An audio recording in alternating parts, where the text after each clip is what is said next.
Hey, what is going on, guys? It's Ed here from Ever Faster Racing, and today I'm going to show you around the Circuit de Barcelona-Catalunya with a virtual lap of the GP, National and Club layouts that are in Project Cars 2.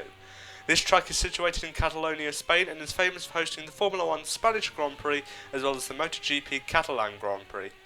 So we'll start off with the GP circuit layout, which is 4.655 kilometers or 2.892 miles long with 16 corners, and is most likely the one you are all familiar with. It is the one that Formula 1 used, so for this lap I will be using the Formula A car from Project Cars 2. A track with a large variety of corners and straights is a very good testing ground for any track car, however quite difficult to overtake on, so let's have a look at the lap. So here we are at the Circuit de Barcelona-Catalunya GP layout, ready to start the lap. Coming through the last corner, definitely a very crucial last corner just because of the length of the GRS straight. Here we've got DRS on this car on Project Cars 2 as well, which is quite good. And braking about the 250 metre board there for turn 1. And yeah, very good cambered corner this section, through the chicane and then through a very long turn 3. Just following the throttle, trying to get the best line out, using the throttle to kind of get the best line through there. And then towards turn 4, a little bit of a straight before turn 4, and then the camber's alright for this one until you get to a bit of the uphill section where it goes a bit of a blind corner, but yeah, it's very wide out of there. And then through turn 5, which is a downhill hairpin, so quite a tricky corner to get wide, especially on the braking. And through the kink at turn 6 and then a chicane at turn 7, getting all over the curbs at turn 8 just to get that straight line acceleration there, so you're not weaving about too much. And then through turn 9, almost flat, just a little tap of the brakes through there, trying to get it to, as much outside curb as possible. A little bit of a straight before a good overtaking opportunity at turn 10, past a tight hairpin. And yeah, just could probably get on the curbs a little bit there, and then turn 11 where you definitely don't want to get on the curbs, they're a little bit too high. And then through turn 12, very long corner, and again trying to get near to that outside curb. And then through turn 13, very technical section here, and just taking it easy through here. Try not to mess up the lap at the last moment, but definitely some high curbs here, just making way through those. Through turn 16, which is flat out, as I said, very crucial corner, and that is a lap of the Circuit de Barcelona GP circuit.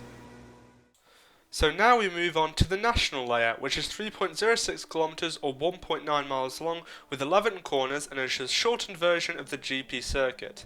The circuit goes from the pitch straight to turn 7 in one corner, cutting off sector 1, and uses the alternative route on the straight after turn 9. This track is not used much and only by national or regional championships. The car that I'm using is the Ginetta GT5. So now let's have a look at the lap. So here we are at the national layout of the Circuit de Barcelona-Catalunya, ready to start our lap. The start-finish line is in the exact same place as the GP layout, so yeah, you don't have to worry too much about that. But the first corner is where the big change comes in. It's at a much shorter distance, so just be prepared for that. We're going to be braking around the 250 metre mark there for turn 1, very hard on the brakes in these cars as well, just trying to hook the apex, and then over the small bump, and then we're back on the GP circuit now. And then through turn 2 and 3, not much grip out there in these cars, so just be careful of that, but again following the same line as you would the Formula A car. And then through turn 4 now, you can take a lot of speed into this, a lot more than you do the GP circuit, because you're on the alternative layout now. Just braking a little bit for turn 5, just to get the car settled down, and then fall flat through turn 6.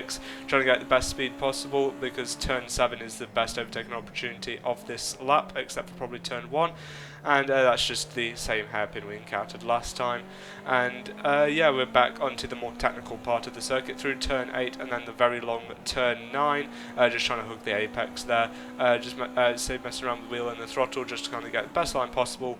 And then through turn 10, and just trying to hit all the apexes here to make it as clean as possible, and just making sure we don't mess up going over the curbs and unsettling the car.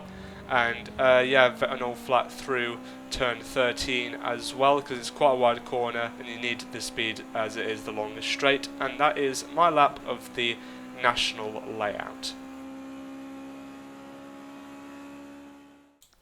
So now moving on to the final one, which is the club layout, which is 1.69 kilometers or 1.05 miles long with 6 corners, so the shortest layout of this video. It sticks mainly to sector 1 and is mainly used for racing lessons and track days. The car I'm using is an Audi A1 Quattro, which is in the lower road classes, so let's have a look at the lap. So here we are starting on the club layout, coming through what on the GP circuit would be turn 3, as the start line is just before what would be the GP circuit's turn 4. So just coming past the start line now and into turn 1, very long corner this, and because the car doesn't have that much downforce, we try and take kind of outside line here, just to get that slingshot down into turn 2, which is downhill braking. For this car, braking is a little bit tricky. I'm not sure if race brakes are there, but it still does work out in the end. So coming through turn 3, which is quite fast, and then braking a tiny bit for turn 4, we get into a very technical section here, and then on to turn 5, which you're just following the throttle a little bit, and then same is true for turn 6, just trying to keep the throttle going, keep the revs high, and just using the throttle to get your line perfect. And then through turn 7, just trying to hook the apex and again following the throttle. And yeah, that's pretty much a lap of the club layout. Very short, but very quick and very easy as well. So that's going to be the end of today's video. Hope you guys did enjoy. If you did, make sure to hit that thumbs up and also subscribe if you're new to the channel. And also comment down below any feedback or suggestions for future videos. Thank you for watching, and I'll see you in the next one.